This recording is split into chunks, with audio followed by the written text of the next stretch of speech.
Bonsoir les amis, nous sommes le lundi 7 septembre 2020, ce week-end a été chaud, vous avez été nombreux à m'écrire, mais ce week-end j'étais sous l'eau, j'ai travaillé samedi soir c'était la guerre, comme on vous l'a expliqué.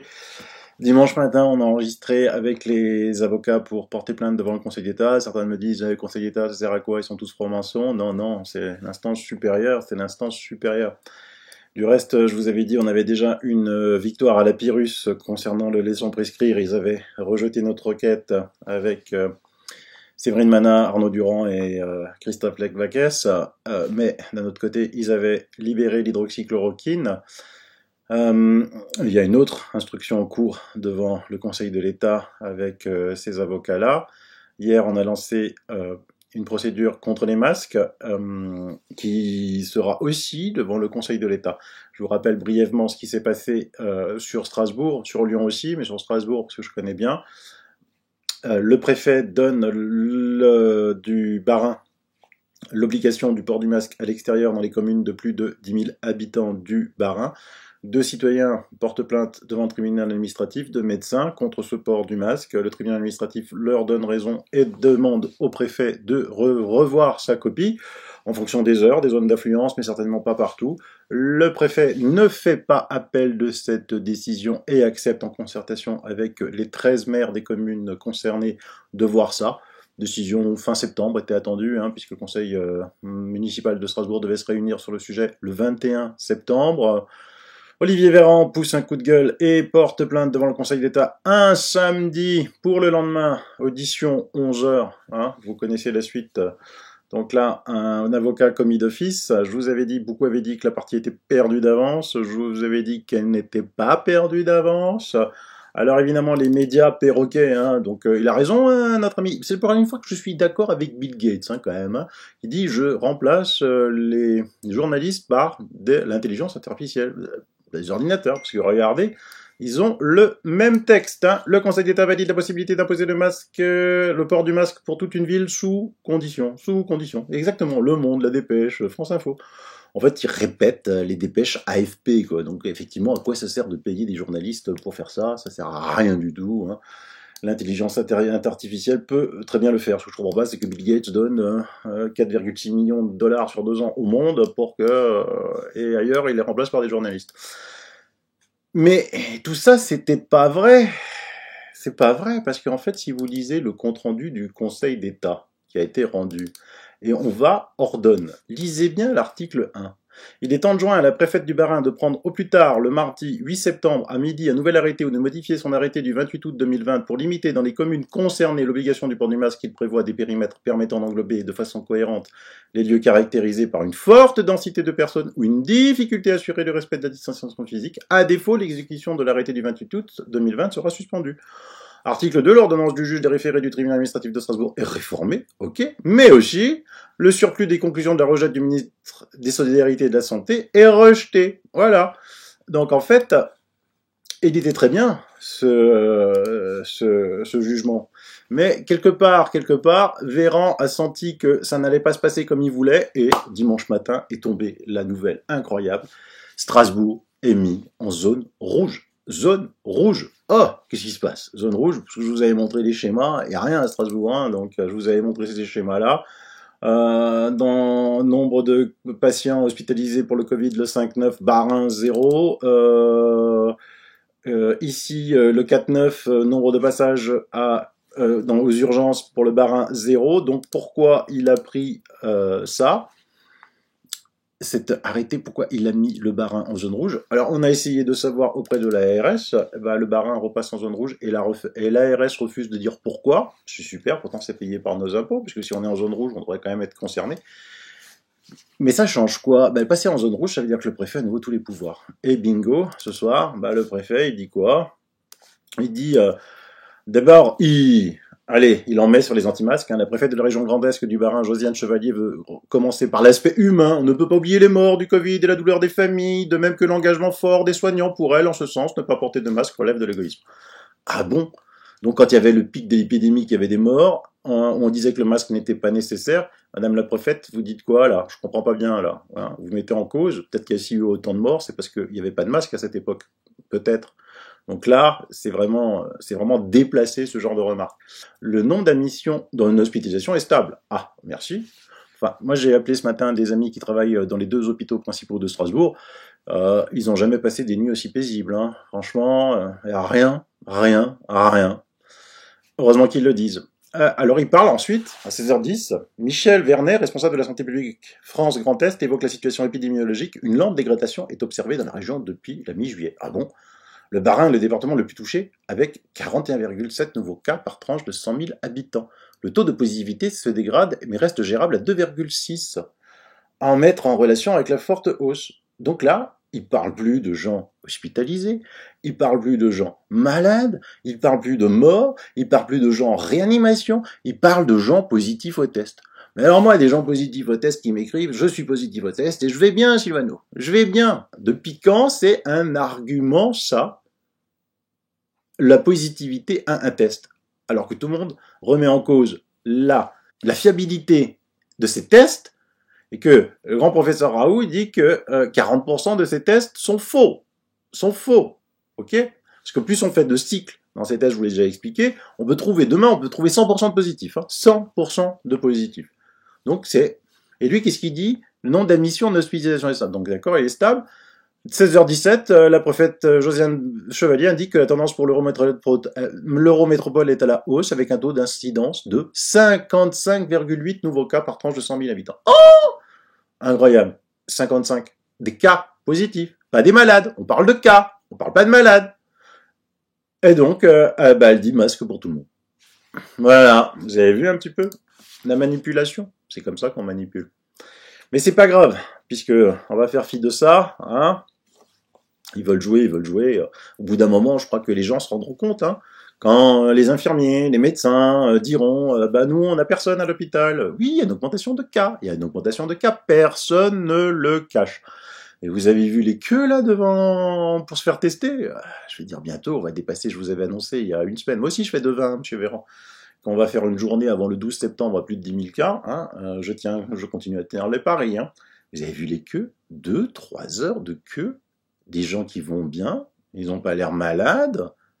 Pour se faire tester, c'est sûr. Je vous rappelle qu'en pleine épidémie, si on avait fait le même nombre de tests, et là c'est pas Sylvano Trotta qui parle, c'est l'Institut Pasteur, on aurait à peu près 480 000 cas positifs par jour. 480 000 cas.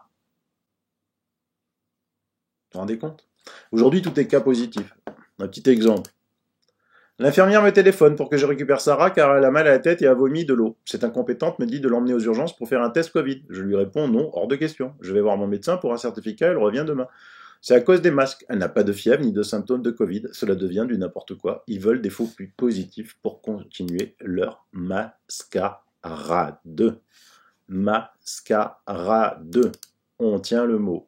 Hein. Petit rappel, plus de 40 millions de personnes sont mortes depuis le début de l'année dans le monde, dans le silence assourdissant des médias, qui n'ont parlé que des 800 000 mortes avec le Covid, et dont l'énorme majorité serait, hélas, aussi morte sans le Covid. Est-ce qu'on va arrêter de vivre? Ou on reprend nos libertés? Maintenant, on compte les cas. Demain, on va compter quoi? Le nombre d'ongles incarnés? Encore un exemple, mais j'en ai tellement, parce que, hélas, en ce moment, j'ai vraiment pas le temps. Vous m'envoyez plein, certainement, de documents. N'hésitez pas à me les renvoyer si vous avez des choses que vous pensez être importantes. Si c'est des vidéos, ça m'intéresse pas, j'ai pas le temps de les regarder. Sauf si c'est des petits bouts, 3-4 minutes, un témoignage, ou si c'est des vidéos longues, et surtout qui sont déjà publiées sur le net, ça ne m'intéresse absolument pas. J'avais rendez-vous chez Matoubi pour petits soucis, elle me dit, ça peut être une consulte Covid, vous ne payez rien. Alors, que ça n'avait rien à voir. Je dis super. En fait, elle a empoché 50 €, en fait 55 € en vrai, au lieu de 23. Je viens de le lire, ça sur consulte Covid, pauvre sécurité sociale. C'est pas pauvre sécurité sociale, hein, c'est pauvre de nos impôts. Hein. Et certainement une personne de plus, encore. Mais ne lâchez pas l'affaire. Souvent, quand on est au pouvoir, je pense qu'il y a quelque chose qui se passe dans la tête, on se croit tout permis, on marche sur l'eau, et on pense qu'on sera au pouvoir toute la vie. Non, non, ça va pas durer longtemps, les élections sont en 2022, c'est bientôt, et ces personnes-là, toutes ces personnes-là qui sont responsables de tout ça, on les lâchera jamais, jamais, je peux vous le promettre. Du reste, en parlant politique, je vous rappelle que j'avais fait une émission sur le Brésil, où les 6 gouverneurs qui sont anti-Bolsonaro, c'est-à-dire qui ne sont pas du même parti politique de Bolsonaro, représentent à eux seuls 82, ces six États représentent 82% des morts totales du Brésil. 6 États sur 23 au Brésil. Vous vous rendez compte un petit peu pourquoi? Parce que Bolsonaro a dit qu'il prenait l'hydroxychloroquine, donc eux disent l'hydroxychloroquine, c'est mauvais. C'est ce qui se passe aussi aux États-Unis. Je vous avais déjà dit que les États démocrates ne voulaient pas de l'hydroxychloroquine que Trump prenait. Et là, vous avez un excellent article de François, toujours François, États-Unis, 2 combats divergents, les démocrates ciblent Trump, les républicains, la santé des citoyens. Et ça va se savoir, faut que ça se sache. Je vous rappelle qu'aux États-Unis, le président, en matière de santé, n'a pas de pouvoir sur les décisions des États. Les États ont des gouverneurs, il y a des gouverneurs démocrates et des gouverneurs républicains. Et c'est eux qui font les impôts, les taxes, les lois de l'État où ils vivent. Donc regardez, en vert, ce sont les États où l'hydroxychloroquine est librement prescrite. En jaune, les États où il est plus difficile de l'obtenir. En rouge, les États où il est impossible d'obtenir l'hydroxychloroquine. Et alors, qu'est-ce qu'on lit? C'est un truc quand même aberrant quand même. On lit que la moyenne des décès en vert est de 390, la moyenne des décès en jaune est de 515, la moyenne des décès en rouge est de 1011. 1011. Que vont penser les Américains quand ils vont aller au vote? Tout ça, parce que les démocrates ils disent que c'est toute la faute à Trump. André Savarino, chercheur au département des maladies infectieuses à Rome, en Italie, avec plus de 3000 citations à son actif, a expliqué à France Soir combien l'hydroxychloroquine était politisée aux États-Unis, comme au Brésil, polarisant les débats entre républicains et démocrates à quelques 2 mois des élections présidentielles américaines. Le graphique suivant illustre les taux de mortalité des États en fonction de leur couleur politique. Les États en bleu, 37% de la population, sont ceux qui sont historiquement démocrates. Et les États en rouge, 32% de la population, sont ceux historiquement républicains. C'est-à-dire qu'ils ont toujours voté républicain ou démocrate. Les États n'ayant pas changé de couleur politique au cours des 4 dernières années est présidentielle en fait. Et les États que nous avons appelés incertains ont changé de couleur politique sur cette même période, sont en violet au milieu. Et bien regardez, 779, 444, 427, 427, c'est impressionnant. Avec des États, vous voyez là, sur le côté droit en bas, où il n'y a quasiment rien. Donc, mis à part nous faire croire que le virus est différent dans les États démocrates que les États républicains, c'est encore une preuve éclatante que l'hydroxychloroquine fonctionne.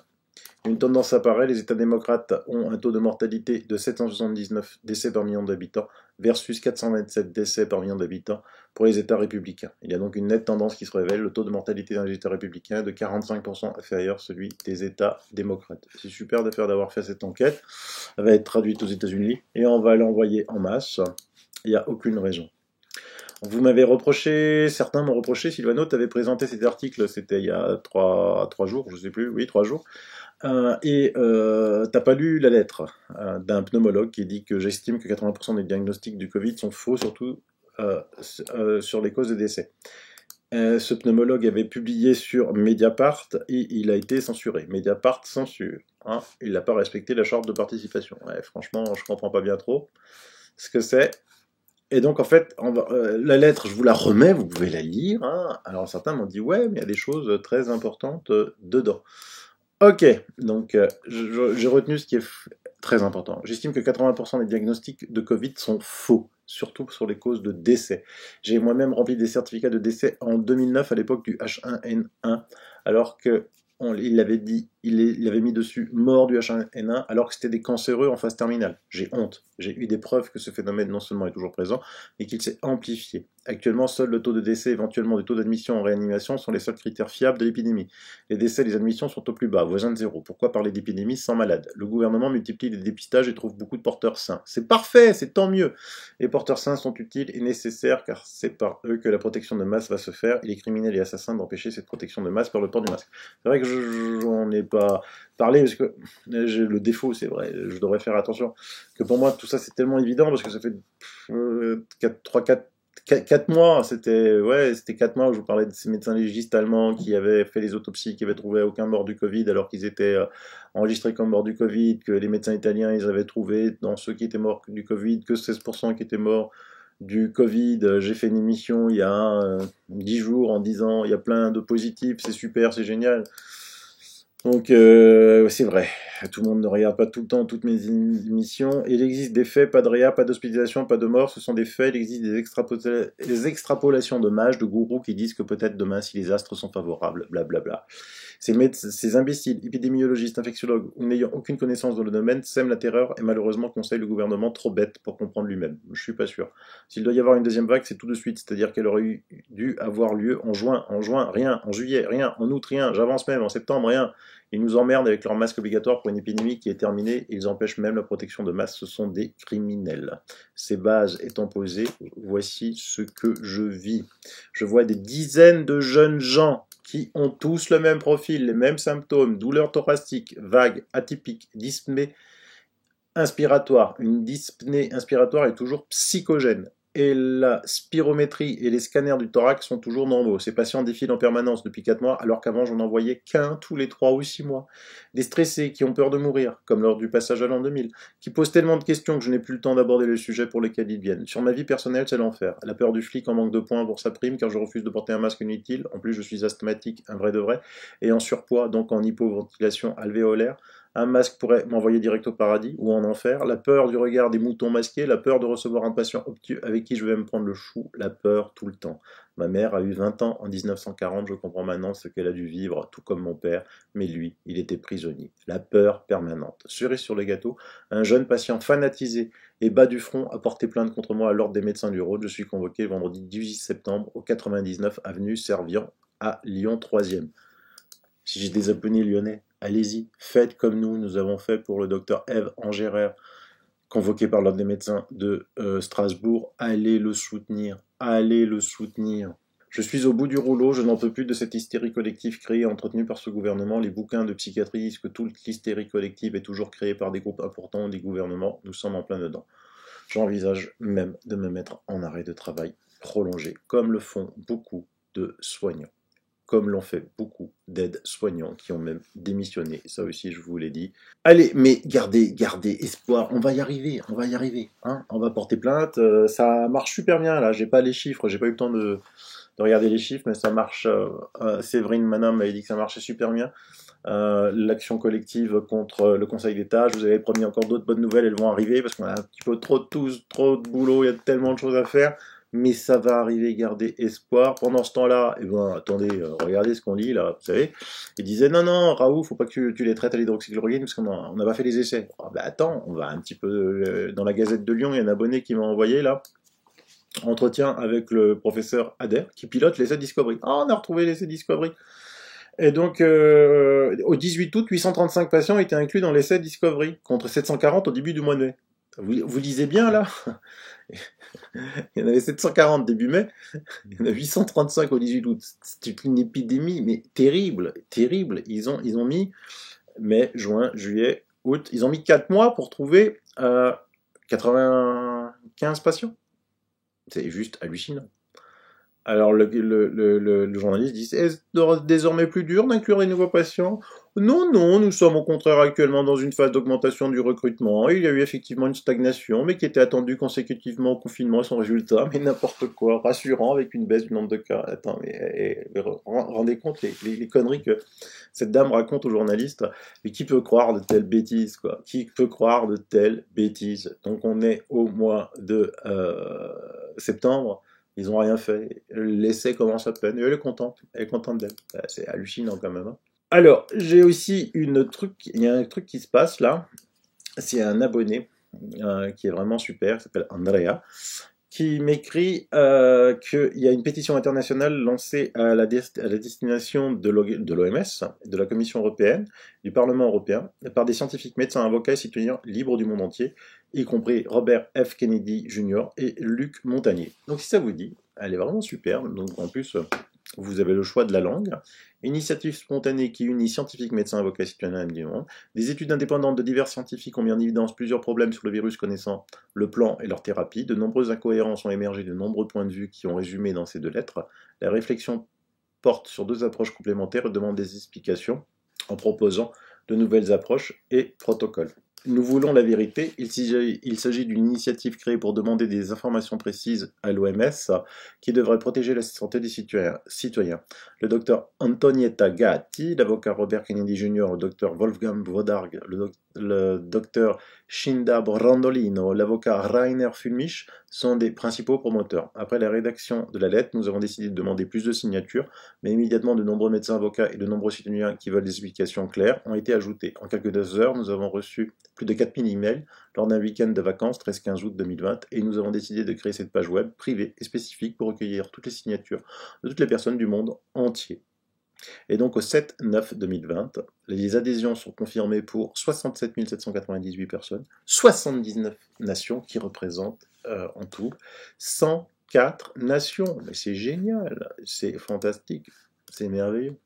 Hein, plus on fait de bruit, plus on y va. Regardez du reste, l'ONU, c'est pas l'OMS, mais quand même, forcé d'admettre qu'un vaccin financé par Gates est à l'origine d'une épidémie de poliomyélite en Afrique. Ah, ben dis donc, ah ben alors, ils sont si sûrs que ça, les vaccins, les Bill Gates.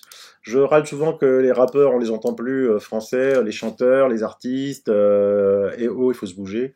Donc là, je vous mets un clip d'un rappeur, s'appelle Billard, le sudiste, sur Bill Gates, et franchement, ça envoie, ça déménage. Je la mets dans les liens, vous pouvez aller écouter la chanson et la partager si vous voulez. Une dernière info sur Trump, hein, parce qu'évidemment, vous savez que sous Trump, le taux de chômage aux États-Unis au mois de mars était tombé un des plus bas, on était quasiment à 3%, il était remonté un petit peu légèrement parce qu'il y a eu le Covid, puis il a explosé, hein, en avril, il a atteint 14,7%.